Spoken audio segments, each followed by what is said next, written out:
How about that, you poor thing? I've gotten rid of the smell of poverty for you, so you should be grateful."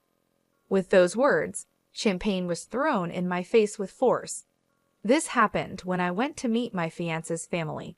Instead of being concerned for me, James, my fiancé, started laughing loudly as if he was making fun of me. I quickly realized that all the effort I put into styling my hair and choosing my clothes was wasted. In the end, all I felt was emptiness. That's why I decided to end our contract with your company. When they heard my decision, Lauren, James's mother, who threw the champagne, and James himself were both shocked. They didn't seem to understand what was happening. Suddenly, James's father, President Walker, appeared. "Mr. Walker, you mentioned before that you plan to retire soon and pass your responsibilities to your son. In this situation, it's fair to reconsider how much my company can trust a future business leader. There might have been an intention to keep our relationship through your son marrying me, but unfortunately, it has backfired." After explaining everything, I quietly left. Lauren, who overheard my conversation with President Walker, was too upset to say anything. But this isn't the end. They will have to face the consequences of their actions. My name is Mariah Carey. I'm 50 years old and have never been married. I've always focused on my work and enjoyed my alone time. With hobbies like reading and watching movies, I've had fulfilling days. Because of this, I never developed an interest in marriage as I got older. But that spring in March, when the flowers were blooming, I received an unexpected marriage proposal. The person who introduced me was Kyle Walker, with whom I had a business relationship. "Miss Carey, I'd like to introduce you to someone. What do you think?" he said. Although I was hesitant at first, I decided to meet the person after being strongly encouraged. That person was James, who was the same age as me and the son of President Walker. He's the youngest son with several older sisters. He's come close to marriage a few times before, but has remained single. I had one request before our first meeting, but James was a polite and kind person, and I immediately liked him. I started thinking that maybe marrying him wouldn't be such a bad idea, so I suggested that we start dating. Both President Walker and James were happy with this idea, and everything seemed to be going well. But I never imagined that this decision would lead to an unexpected situation later on. 2 weeks into our relationship, during our third date, James smiled and said, "We're already like a couple, aren't we?" Unlike before, James was wearing a casual jacket and looked relaxed and youthful. I had also switched from dressing up to wearing casual pants. Even though we were both older, our feelings at that moment felt as fresh as those of young people. However, as the date went on, I started noticing something strange about James's behavior. He often made comments that felt a bit insulting. For example, he took me to a slightly upscale restaurant and proudly said, "You don't usually get to come to a place like this, right? This must be special for you." I could only respond with a vague smile. In reality, this restaurant was one of my favorites, and I had just visited it with a friend 6 days ago. But I didn't want to embarrass him, so I didn't tell him the truth. A waiter I knew noticed my signal and played along, pretending not to recognize me. While we were sitting, I noticed the watch on James's wrist. It wasn't the best watch out there, but it was nice. I complimented him, saying, "That's a different watch from before. The color is lovely, and it suits you."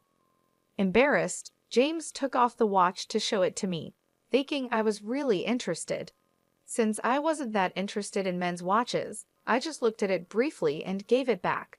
But he seemed to insist on giving it to me again, saying, "Feel free to take a closer look. It's not every day you see something this fancy, right? Don't be shy." My reaction wasn't just out of politeness. I simply wasn't that interested in the watch. Though I agreed to take a closer look when he insisted, I felt a bit confused. To me, a watch is just an accessory, and I think checking the time on a smartphone is enough. I had mentioned his watch casually, just like I might compliment a friend's new decorative item.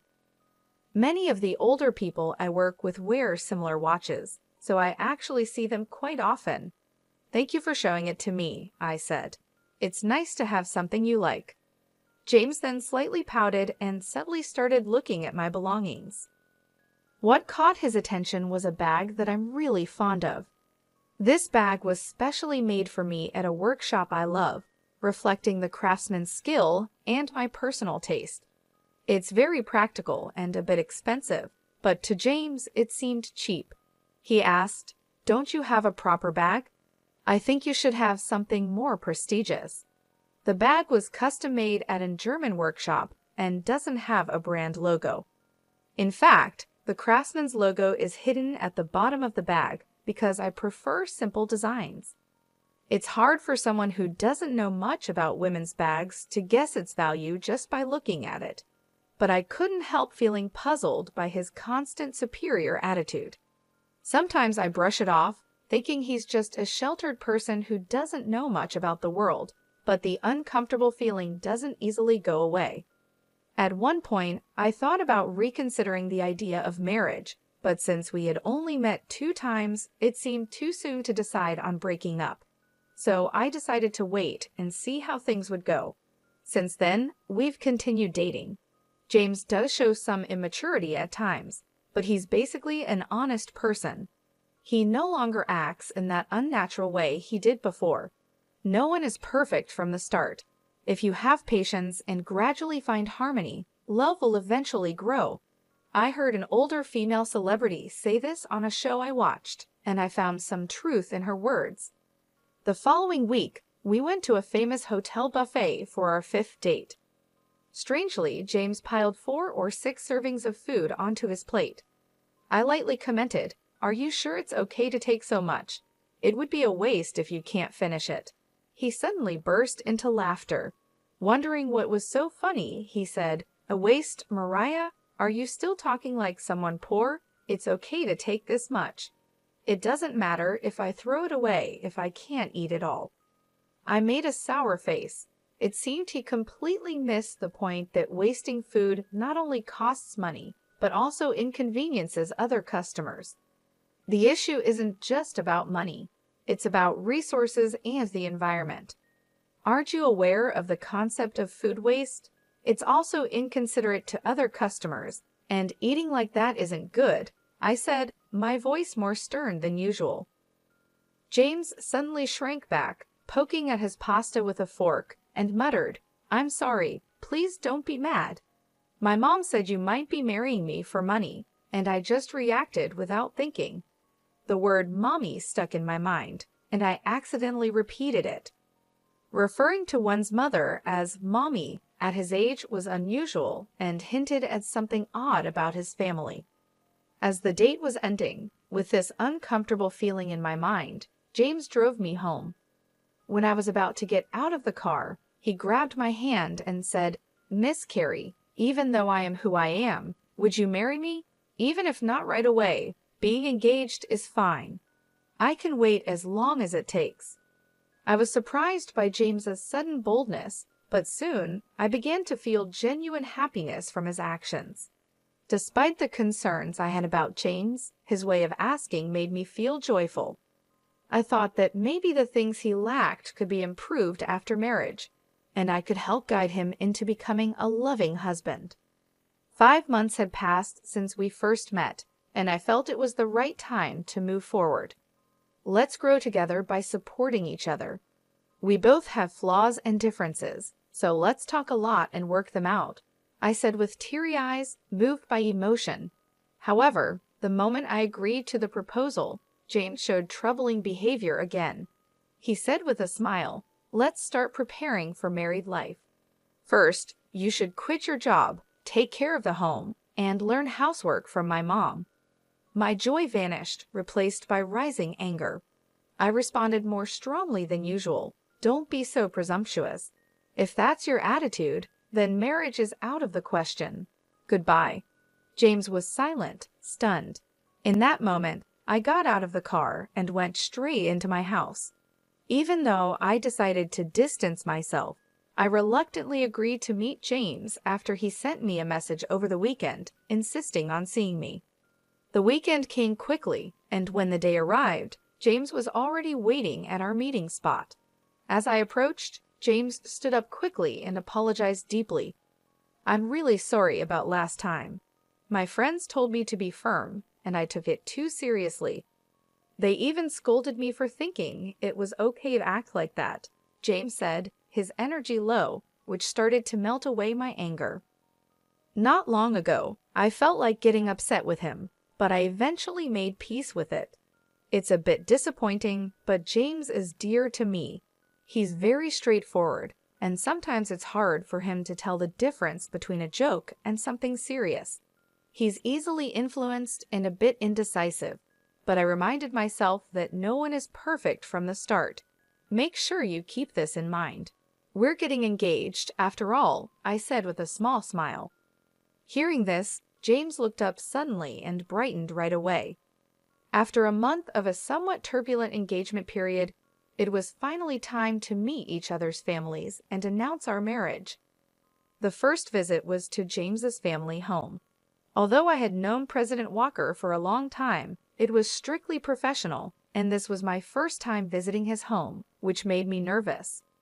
James was his usual gentle and lovely self, but he seemed a bit off that morning. I thought maybe he was just nervous, but that wasn't the case. About my mom," he started, and I braced myself, thinking about the usual worries between a daughter-in-law and mother-in-law. But I trusted his mother, known to be a hard-working woman and the kind-hearted wife of President Walker. I hoped that if I spoke sincerely, she would understand me, but I was wrong. The moment I stepped into the room to greet them, liquid splashed onto my face. My eyes started to sting badly, and a strong irritation hit my nose, making me cough violently.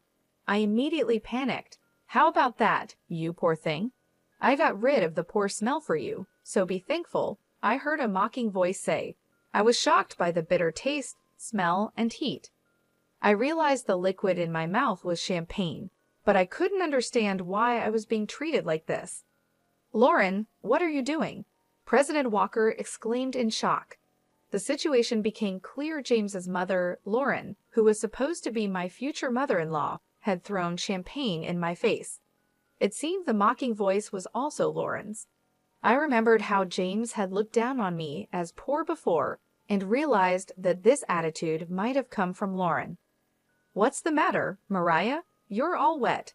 Funny, isn't it?" "Go, Mommy, that's just like you." James laughed loudly. At that moment, I realized that everything I had done up to this point was for nothing. I felt nothing but emptiness in my heart. "I will therefore terminate our contract with your company," I said. "What?" James and Lauren both exclaimed in surprise. They quickly looked at each other and seemed to whisper about something, maybe our business dealings or something else. But as far as I was concerned, I was no longer involved. I was just an outsider. I could only guess what they were discussing at that moment. One person who stayed silent was President Walker, who looked pale and wide-eyed. I turned to him, thanked him, and began to speak. "First of all, President Walker, I want to thank you for your cooperation so far. It must be because of the condition we agreed on that nothing like this has happened before." When I turned to speak to Lauren and James, Lauren looked at President Walker with a doubtful expression and then stared at me sternly. Meanwhile, James watched Lauren's reaction while glancing at me. I continued quietly, knowing that what I was about to say might surprise them, but I hoped they would listen carefully. One condition of accepting this matchmaking was that I would not reveal I am the president of a company until the marriage was decided. I didn't want my title to interfere. My connection with President Walker came from significant business transactions I built over the years while focusing on my work. I took out my business card, which naturally listed my company name and position. Even those not involved in management would understand the importance of my title. "Hello again, Mrs. Lauren. Thank you for all your help so far. This is my position. I've been working with your husband's company for over 12 years, and right now, my company is probably your biggest client. I wonder what percentage of your company's sales we represent." When I handed over my business card, James turned pale with surprise. He worked in his father's company, so seeing my company name should have made it clear who I was. To President Walker, I was not just any business owner, I was the owner of one of his most important business partners. That's why I wanted my profession hidden at first, to truly see James's character when choosing a lifelong partner. I wanted to see the real person, not just a superficial act. I couldn't risk a fake attitude because it could affect the future of a parent's company. So I was introduced as just someone who met James through work. I even wore fake glasses and changed my makeup and hairstyle for our dates. Looking back, the disguise was just a temporary amusement and, in the end, a waste of time. "I'm sorry, President Walker, but I have to decline this proposal. This isn't just about marriage. We also need to pause our transactions to reassess the situation," I said, then sat down to face President Walker. Afterward, I calmly explained the situation. President Walker turned even paler when he heard my words and stuttered. "The transactions are affected? That can't be right." But his reaction seemed forced. I shook my head firmly, showing that my decision was final. But I wanted him to understand that my decision was not based on a fleeting emotion. I continued speaking calmly. "President Walker, you mentioned before that you plan to retire soon and hand over your responsibilities to your son. In this situation, it's important to reconsider how reliable a future business partner can be.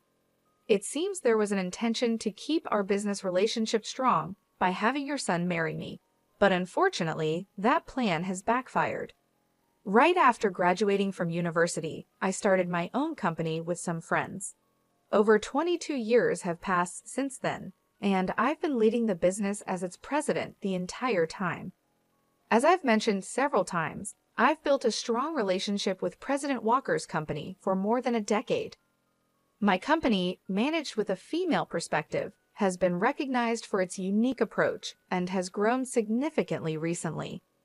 As a result, our business with President Walker's company has also increased. However, there have been internal discussions lately about whether we should switch to new business partners. Amidst this situation, the sudden proposal of an arranged marriage came up. Considering the timing, President Walker might have sensed some changes happening in our company. This wasn't exactly a secret. After realizing who I was, Lauren and James were clearly disturbed. I decided to explain further. In fact, we were reviewing whether to continue our business with your company. I've heard that your company is currently facing some management difficulties. Are you aware of that? Since contracts with other partners are ending, this information is crucial." Lauren, shocked, asked, "What does that mean?" while frantically shaking President Walker's arm. President Walker wiped his sweat. Looking anxious, it seemed that the company's issues hadn't been discussed within the family. James's confused glances between me and President Walker caught my attention. Despite being an insider, James seemed unaware of his own company's current situation. While thinking about this puzzling situation, I continued, "Given this, President Walker strongly suggested that I meet with you, James, leading us to this point. Perhaps you considered this marriage proposal to stabilize your company. It seems you wanted to maintain our business relationship at all costs." Lauren was visibly shaken, her hands trembling, and her lips quivering as she listened. I explained that President Walker's company is indeed struggling with management issues. Lauren may have looked down on me earlier, but her company is dealing with much bigger problems. Once known for quality and speed, President Walker's products have been overtaken by competitors' technology and no longer stand out. Additionally, the development and manufacturing processes are inefficient, cost reduction efforts have failed, and the products have become too expensive. Moreover, the company places too much pressure on employees by modern labor standards, leading to shorter delivery times and further damaging the company's reputation. Working with a low-rated company like this can harm the reputation of its business partners as well. Even a company with a long history can struggle when it has outdated structures and a high turnover rate among young employees. As a result, President Walker's company's market share has been decreasing, and its performance continues to decline. In this situation, it was natural for us to look into working with other, more stable companies. Lauren, outraged, shouted, "How dare you threaten to cut off business based on personal feelings? What a despicable act! Are you blackmailing us? This is the worst. Don't think such behavior is acceptable." She seemed to forget that her actions were the cause of this situation. I was surprised by her accusations and the fact that she hadn't even apologized. Before I could say anything, President Walker shouted angrily, "Silence! This is all your fault." I held back what I was about to say. Indeed, President Walker, not me, was likely the most affected by this situation. The unexpected fallout from his wife's inappropriate behavior was probably a shock to him, especially since he had hoped for stability. This all happened because President Walker tried to stick to our agreement, but in reality, keeping it a secret from James alone would have been enough. He should have informed his wife beforehand. As a result, I'm relieved that I didn't have to welcome such a problematic person as my mother-in-law. James' appearance was pitiful. He was pale and trembling, holding tightly onto Lauren's hand. It was sad to see a 50-year-old man still needing his mother's hand. Seeing him like this, I couldn't help but give him a cold look. "It's impossible that someone carrying such a cheap-looking bag could be a president," James accused me harshly. "And you complained about food waste and acted like you were poor. You're lying about being my father's business partner. How disgraceful!" He seemed to be trying to blame me, but he was clearly mistaken. "I'm not interested in branded goods. I prefer high-quality leather products made locally. Also, my criticism of wasting a large amount of food wasn't because I'm poor, but simply because it's inappropriate behavior. There's nothing fake about that. As for this bag, it's custom-made from a workshop I visit often. Anyone who knows about leather would recognize its quality immediately, but it seems none of you care about that. This bag is actually priced higher than many commercial brands." When I explained this, Lauren suddenly stared at my shoes and bag with surprise, then quickly looked away, clearly embarrassed. It's obvious that only those who know about quality would understand. I continued, "Moreover, ordering a lot of food and not finishing it is not only wasteful, but also disrespectful to the restaurant. It's unreasonable and inappropriate behavior. And yes, it's true that I'm your father's business partner." What would it mean if the presidents of companies doing business together didn't know each other? James seemed unhappy and unconvinced by what I said. President Walker frowned at his son's behavior when we confirmed that we knew each other. James looked down without saying a word, clinging to Lauren in a way that seemed very childish for his age. Seeing his immaturity, I couldn't help but feel disappointed. "If your company loses our business, we'll be on the brink of bankruptcy. Please forgive us." President Walker began to apologize profusely. His clear statement seemed to finally make Lauren understand the seriousness of the situation. Realizing the impact of his actions, James turned pale and started trembling, saying, "Mommy," with tears in his eyes, clinging to Lauren. But Lauren couldn't respond. Watching this scene, I let out a deep sigh of relief. I deeply regretted ever thinking about sharing my life with someone like James. I had thought that because he was honest, I could help him improve and make things better, but now that seems like a naive thought. I'm so sorry. President Walker kept apologizing over and over, without actually offering any solutions or ways to address the situation. This could easily lead to us cutting ties on an emotional level. Therefore, I had to make specific comments about the engagement. "Let's talk about our engagement. I cannot consider marrying someone whose mother behaves so rudely. Moreover, he didn't even try to stop his mother, and instead laughed along with her. I hope you understand why the engagement should be called off. President Walker listened, nodding in agreement. I continued, "Thank you for understanding. Until yesterday, I believed in James's potential to improve, so I moved forward with the engagement. But now, I feel relieved that our relationship has ended." I gave specific examples of James's behavior, like how he often quoted his mother's opinions, saying, "Mommy said so," and how he still called her Mommy, even though he's almost 52 years old. He frequently used his mother's opinions as an excuse to justify his improper behavior. However, as soon as I pointed out these issues, he would quickly become discouraged, showing his weakness. There were countless examples of this behavior. President Walker was shocked, his mouth open in disbelief, and Lauren looked embarrassed. However, James didn't seem to understand what was wrong with his actions.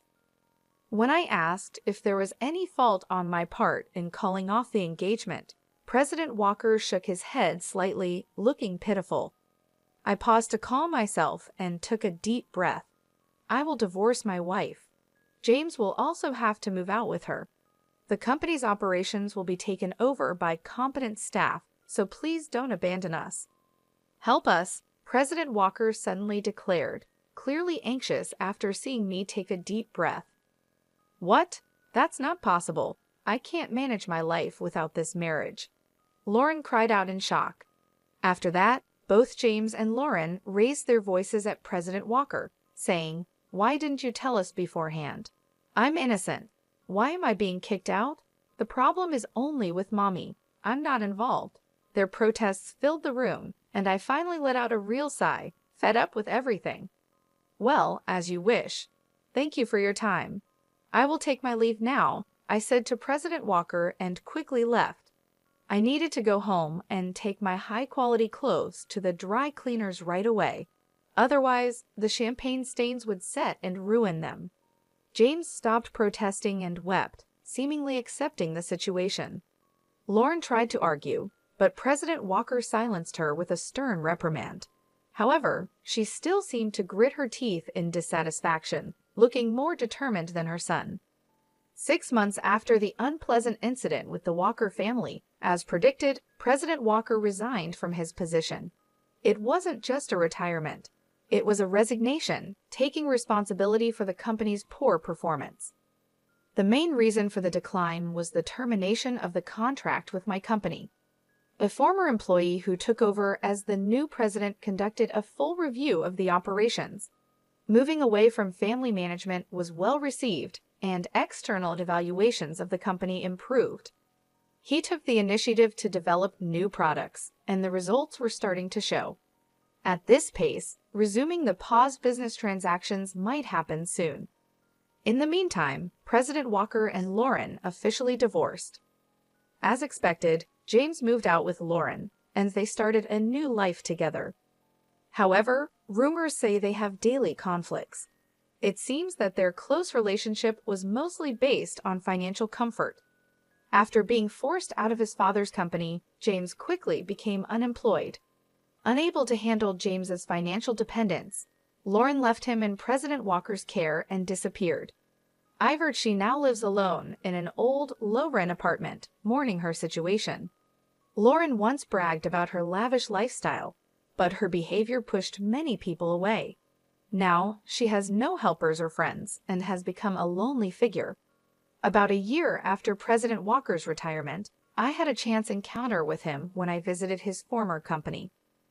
I ran into him unexpectedly. "I am very sorry for the great inconvenience I caused before," he said. He had generously given half of his property to Lauren, but her financial troubles were mostly due to James's demands and Lauren's continued extravagant spending.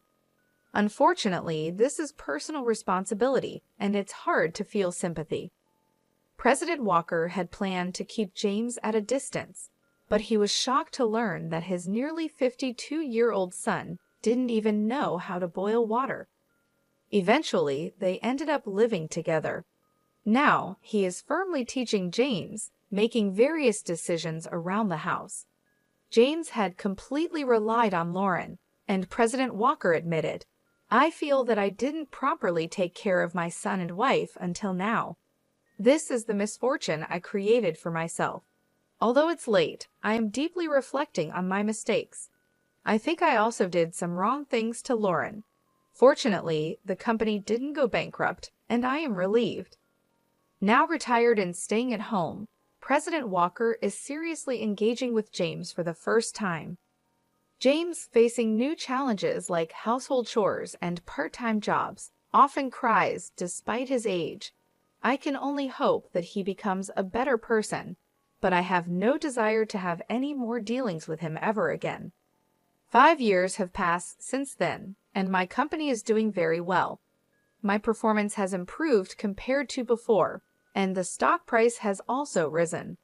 As for my personal life, I am no longer considering marriage. I have already informed my parents. When I got engaged, I explained everything to my parents, and when the engagement ended, I shared the details with them again. They supported my decision to stay single, rather than being involved with someone like that. As a result, my parents are now even stronger supporters of my focus on work. I stay busy every day and have taken up new hobbies to make my life more fulfilling. Although I used to prefer indoor activities, I recently decided to start exercising at the gym. I can even see my muscles starting to form, and my subordinates look at me with admiration, which feels a bit strange. I've always believed that happiness is something you create for yourself. I look for happiness that I build on my own, not just the kind that comes from being with someone else. If I were to fall in love again, I would prefer it to happen later in life when I could afford to give everything up for love. But that's not something I'm worried about right now. My days are fulfilling, and I'm happy. My life has just begun, and I'm focused on working towards a bright future.